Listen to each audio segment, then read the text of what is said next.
Hello मेरे प्यारे बच्चों, मुस्कुराइए क्योंकि आप सबसे खूबसूरत है। तो इसी मुस्कुराहट के साथ शुरू करते हैं आज चैप्टर 7 ऑफ फिजिकल साइंस जो है आज हम लोग पढ़ने वाले हैं।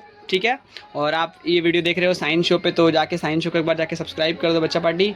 ठीक है, बहुत सारा धन्यवाद, बहुत सारा सपोर्ट आ रहा है, मुझे खुशी हो रही है। और बहुत जन ने सब्सक्राइब नहीं किया तो बहुत जन सब्सक्राइब कर सकते हो। ठीक है, साइंस शो को जाके। और आज जो हम लोग न्यू चैप्टर, एक न्यू शुरुआत के साथ आज से लगेंगे। और आपको पता है दिवाली चली जा चुकी है। लास्ट वीडियो मैंने अपलोड किया था शायद धनतेरस के दिन, हाँ। तो उसके बाद अब मैं अपलोड कर रहा हूँ 3 दिन बाद, तो कोई बात नहीं, इतना चलता है। ठीक है, तो दिवाली कैसा कैसा गया सबका बताना कमेंट सेक्शन में, कैसा कैसा दिवाली सबका गया। ठीक है, बहुत मज़ा आया होगा सबको दिवाली में, पटाखे वड़ाके एकदम फोड़े होंगे आपने। ठीक है, तो उसके बाद आज है कौन सा पूजा, गोवर्धन पूजा है। तो आपको सभी को, आपकी फैमिली को, सबको हार्दिक शुभकामनाएं गोवर्धन पूजा की। और कल है फिर हम लोग का भाई दूज, तो उसकी भी आपको हार्दिक हार्दिक शुभकामनाएं। ठीक है यार, वीडियो हिल गया, कोई बात नहीं। तो सबको शुभकामनाएं हैं मेरी तरफ से। ठीक है, ऑल द बेस्ट हर चीज़ के लिए, हर चीज़ के लिए रेडी रहना चाहिए एक इंसान को। तो बस आज हम लोग को नए चैप्टर के लिए भी रेडी होना चाहिए। ठीक है, नया चैप्टर जो है वो है एटॉमिक न्यूक्लियस। बहुत खूबसूरत चैप्टर हम लोग लेके आए हैं वेस्ट बंगाल बोर्ड का। चैप्टर 7 है ये, एटॉमिक न्यूक्लियस, फिजिकल साइंस का चैप्टर 7 है। लेक्चर 1 हम लोग आज कर रहे हैं। क्या कर रहे हैं? लेक्चर 1। ठीक है, तो ये एक्चुअल में फिजिक्स का पार्ट है। किसका पार्ट है? फिजिक्स का पार्ट है। तो फिजिक्स में ही हम लोग अभी कंटिन्यू कर रहे हैं। ठीक है, और ये ज़्यादा टाइम नहीं लगेगा, लेक्चर में 3-4 लेक्चर होंगे, इसका ख़त्म हो जाएगा ये चैप्टर पूरा। ठीक है, और मेरा जो वो बचा है, क्या बोलते हैं, आप कह सकते हो उसका नाम क्या था, करंट इलेक्ट्रिसिटी, वो थोड़ा सा बचा है। उसमें 2-3 लेक्चर आने बचे हैं, और लाइट में भी 2-3 लेक्चर बनाना बचा हुआ है। तो मेरे को पता है भाई डिले हो रहा है, लेकिन मैं ट्राई करूँगा जहाँ तक हो जाए अब रेगुलर वीडियो अपलोड करने का। बहुत दिन छुट्टी मार लिया।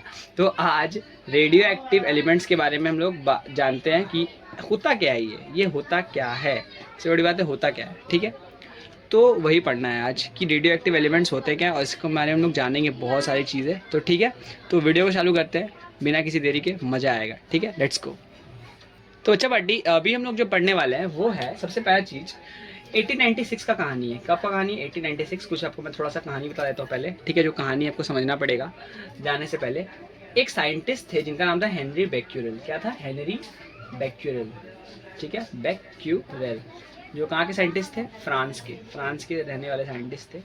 फ्रांस के मतलब इसको हम लोग फ्रेंच साइंटिस्ट भी कह सकते हैं, फ्रेंच साइंटिस्ट थे हेनरी बेक्यूरेल। ठीक है, इन्होंने उस टाइम में ही जो है आविष्कार हुआ था क्या?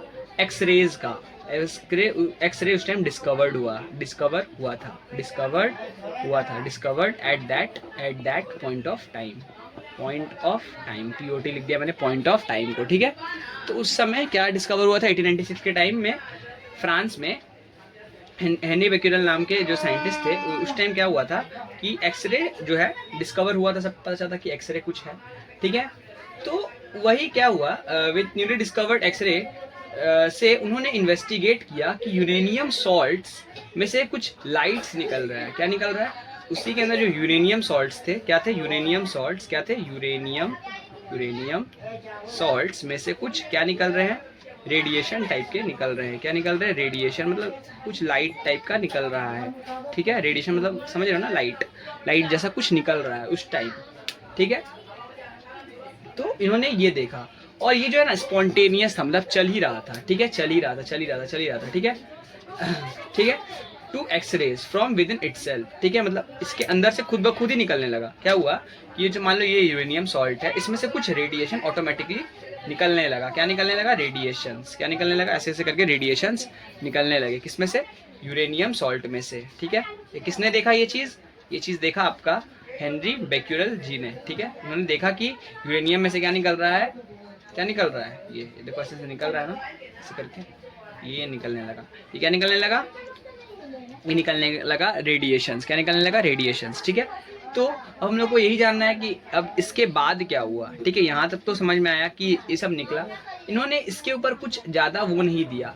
ठीक है, मतलब वो नहीं दिया, मतलब क्या मैं बोल रहा हूँ। और ये जो किया ना, इसके यूपर लगा, इन्होंने क्या चेक किया था, ये जो चेक कर रहे थे उस टाइम, जो एक्सरे जो निकला था, ये इसके ऊपर इस जो यूरेनियम जो है ना, ये यूरेनियम का जो यूरेनियम के ऊपर इन्होंने क्या किया, इन्होंने यूरेनियम के ऊपर क्या लगा दिए थे? Photographic plates. क्या लगा दिए थे? फोटोग्राफिक प्लेट्स लगा दिए थे। प्लेट्स, यहाँ लिख देता हूँ मैं, ठीक है, जिसको ये रेडिएशंस पार कर रहे थे, क्या कर रहे थे, मतलब इसको भी चीर के निकल जा रहे थे, इतना ज़्यादा खतरनाक रेडिएशंस था। खतरनाक नहीं कह सकते, मतलब जो फोटोग्राफिक प्लेट्स को भी पार कर सकता था, ठीक है, मतलब उसको पेनिट्रेट कर सकता था। पेनिट्रेट मतलब क्या होता है, पार करना, मतलब जैसे अगर ये एक सरफेस है और यहाँ पे कुछ रेडिएशन है जो उसको पेनिट्रेट करके निकल सकता है, उसको बोलेंगे पेनिट्रेटिंग, उसका पेनिट्रेटिंग पावर, क्या बोलेंगे, उसका पेनिट्रेटिंग पावर। तो इतना पेनिट्रेटिंग पावर था उस क्या बोल सकते हैं रेडिएशन का, कि वो क्या कर रहा था, वो पेनिट्रेट करके इस सब्सटेंस में से, मतलब इस यूरेनियम में के, यूरेनियम के ऊपर जो फोटोग्राफिक प्लेट है उसके अंदर से भी निकल जा रहा था। समझ में आया कि नहीं, यहाँ तक सबको क्लियर हुआ, बहुत बढ़िया। अब आते हैं नेक्स्ट चीज़ पे, ठीक है। नेक्स्ट चीज़ जो है उसके बाद क्या हुआ, ठीक है, 1 मिनट। तो उसके बाद ही उनकी शिष्य कह सकते हैं, जिसका नाम क्या था, मैडम क्यूरी। आपने नाम तो सुना ही होगा, बहुत जगह मैम आपको पढ़ाई होगी या फिर कुछ इस तरह से ही सुना होगा। मैडम क्यूरी या फिर मेरी क्यूरी, इनका 2 नाम था, क्या था, मेरी क्यूरी, 2 नाम था, ठीक है। ये विथ इनके हस्बैंड, इनका नाम क्या था, पेरी क्यूरी। क्या नाम था, पेरी क्यूरी, इनके हस्बैंड का नाम, ठीक है। ये मेरी क्यूरी एक क्या थी, ये भी एक कह सकते हैं फिजिसिस्ट थी, जो मतलब फिजिक्स के बारे में पढ़ाते हैं, उनको फिजिसिस्ट बोलते हैं, ठीक है। और ये क्या थे, ये पेरी क्यूरी उनके हस्बैंड थे। किनके हस्बैंड, मैरी क्यूरी के हस्बैंड, ठीक है, उनके हस्बैंड थे, ठीक है। कुछ ही समय बाद जब वो सब हुआ, फाउंड अ पिच ब्लेंड, एक पिच ब्लेंड दिखा। पिच ब्लेंड मतलब क्या होता है, पिच ब्लेंड मतलब, 1 मिनट, सॉरी पिच ब्लेंड का स्पेलिंग गलत हो गया, 1 मिनट, PITCH, पिच ब्लेंड। अब ये पिच ब्लेंड उनको दिखा कहाँ, एन ओर ऑफ यूरेनियम, एक ओर ऑफ यूरेनियम का एक ओर होता है, पढ़ाऊंगा मैं ओर क्या होता है आगे चल के, ओर ऑफ यूरेनियम। अभी अब बस जान के रखो, यूरेनियम का ओर को हम लोग पिच ब्लेंड कहते हैं। क्या कहते हैं, पिच ब्लेंड, ठीक है। हाँ, pitch blend emit similar type of radiation. और एक यूरेनियम का ओर भी सिमिलर टाइप, मान लो ये यूरेनियम का वही ओर है पिच ब्लेंड, इसमें से भी सेम प्रकार का ही रेडिएशन निकल रहा है बार बार, ठीक है। रेडिएशन क्या हुआ, इसमें से भी दिखने लगा कि यहाँ से भी रेडिएशन निकल रहा है। क्या हो रहा है, रेडिएशन निकल रहा है, फैल रहा है, emit similar types of radiation. They named the phenomena as natural radio activity. और इन्होंने इसको क्या नाम दिया, नेचुरल रेडियो एक्टिविटी। क्या दिया नाम, नेचुरल रेडियो एक्टिविटी, ठीक है। इसका एक नामकरण कर दिया कि ये किसके कारण हो रहा है, नेचर के कारण, कभी भी हो रहा है ये, ठीक है, नेचुरली हो रहा है, ठीक है। एक सब्सटेंस में से नेचुरली क्या हो रहा है, रेडिएशंस बाहर निकल रहे हैं, तो इसका नाम क्या दे दिया, नेचुरल रेडियो एक्टिविटी। आपको शायद दिख रहा है अब, हाँ, इसको नोट डाउन कर लो कि मैडम क्यूरी और पेरी क्यूरी कुछ समय बाद, किसके आविष्कार के बाद, हेनरी बेक्यूरेल के छोटे मोटे एक्सपेरिमेंट के बाद, इन्होंने बताया कि इन्होंने एक टर्म निकाला, एक यूरेनियम पिच ब्लेंड में इन्होंने जब एक्सपेरिमेंट देखा तो उनको क्या दिखा कि यहाँ पे भी कुछ हो रहा है। क्या हो रहा है, यहाँ पे भी रेडिएशंस बाहर निकल रहे हैं उस यूरेनियम के ओर से, तो उन्होंने नाम दे दिया इसको क्या, नेचुरल रेडियो एक्टिविटी, ठीक है। जो किसका प्रॉपर्टी था, एक्चुअल में एक न्यूक्लियस का प्रॉपर्टी था, इसीलिए इस चैप्टर को हम लोग बोलते हैं एटॉमिक न्यूक्लियस। किसका बोलते हैं चैप्टर, एटॉमिक न्यूक्लियस, क्योंकि ये न्यूक्लियस के कारण हो रहा था। किसके कारण होता है, न्यूक्लियस के कारण, ठीक है। The phenomena is spontaneous of such radiation is known as radio active decay और डिसइंटीग्रेशन, ठीक है। तो ये क्या था, ये जो रिएक्शन था ना, एक ही फॉरवर्ड डायरेक्शन में जाता है, ठीक है, बैकवर्ड में नहीं आता है, इसीलिए इसको हम लोग क्या बोलते हैं, स्पॉन्टेनियस रिएक्शन। जो रेडियो एक्टिव डीके मतलब वो कभी भी रेडियो एक्टिव डीके हो सकता है, कभी भी रेडियो एक्टिव डीके हो सकता है, मतलब कोई एलिमेंट कभी भी अपने आप में से रेडिएशंस निकाल सकता है। कोई भी एलिमेंट नहीं, मतलब रेडियो एक्टिव एलिमेंट्स, कोई भी एलिमेंट्स नहीं, रेडियो एक्टिव एलिमेंट्स, ठीक है। Nucleus can undergo radio active decay through alpha beta and gamma rays, ठीक है। अलग अलग रेस से जो ये प्रोसेस होता है, जिसको हम लोग कौन कौन से रे कहते हैं, अल्फा बीटा एंड गामा। हम लोग को ये पता चला कि 3 तरह के एक्चुअल में रेज होते हैं, जिनके कारण क्या होता है, रेडियो एक्टिविटी अपने को एलिमेंट्स के अंदर देखने को मिलते हैं, ठीक है।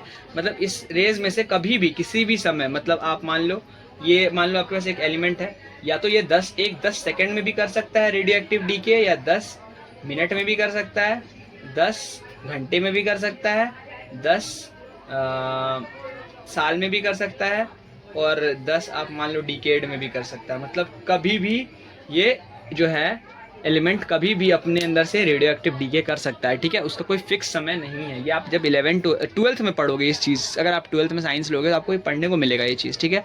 ये एक्चुअल में ये है क्या, ठीक है। रेडियो एक्टिव डीके बहुत ही खूबसूरत है, और मैं आपको पता ही है कि मेरे फेवरेट है अलक पांडे सर, आपको पता ही है।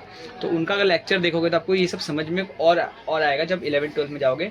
अभी तो मैं बस बता रहा हूँ ऊपर से कि कोई भी जो रेडियो एक्टिव एलिमेंट है कभी भी मतलब अपने अंदर से रेडिएशंस को क्या कर सकता है, जनरेट कर सकता है। जनरेट मतलब अपने अंदर से रेडियो एक्टिव डीके कर सकता है, ठीक है। अल्फा बीटा गामा को जनरेट कर सकता है, ठीक है। तो इसी को हम लोग जो है पढ़ेंगे यहाँ पे, थोड़ा बहुत, ज़्यादा डीप में नहीं पढ़ना है, ठीक है। हल्का हल्का पढ़ना है, जो पढ़ना है हम लोग को 12th में एक्चुअल पढ़ना है इसको, ठीक है। 12th में पढ़ना है। फिर अगर आप आगे पे इंजीनियरिंग करोगे या फिर फिजिक्स से सोच रहे हो कि आप बीएससी वगैरह करने का, तो आपको इसे पढ़ने को डीप में मिल जाएगा, ठीक है। तो अब मैं आपको एक्चुअल जो डेफिनेशन वो बताता हूँ रेडियो एक्टिविटी का। किसका डेफिनेशन? रेडियो एक्टिविटी का, ठीक है। बहुत अच्छे, 1 मिनट। तो बच्चा बड्डी मैं डेफिनेशन लिख नहीं रहा हूँ, मैं आपको डेफिनेशन समझा रहा हूँ, इसको अपने हिसाब से लिख लो अपने कॉपी में, ठीक है। जैसा आपको क्या बोलते हैं उसको, प्रेफरेबल लगे आप लिख लो, ठीक है। तो radio activity is nothing but 1 minute, इतना मैं ज़्यादा एकदम इजी वे में चाहता हूँ कि आप लिखो, अपने लैंग्वेज में लिखो, ठीक है। Activity 1 minute. Activity is nothing but a nuclear phenomenon, nuclear phenomenon मतलब होता है जो न्यूक्लियस के अंदर जो भी झोल वगैरह होता है ना, उसको हम लोग न्यूक्लियर फिनोमिनन कहते हैं, ठीक है। कैसे क्या कहते हैं? न्यूक्लियर फिनोमिनन, ठीक है। Phenomenon of alpha beta and gamma radiations. Radioactivity is a nuclear phenomenon of alpha, beta and gamma radiations from a nuclei,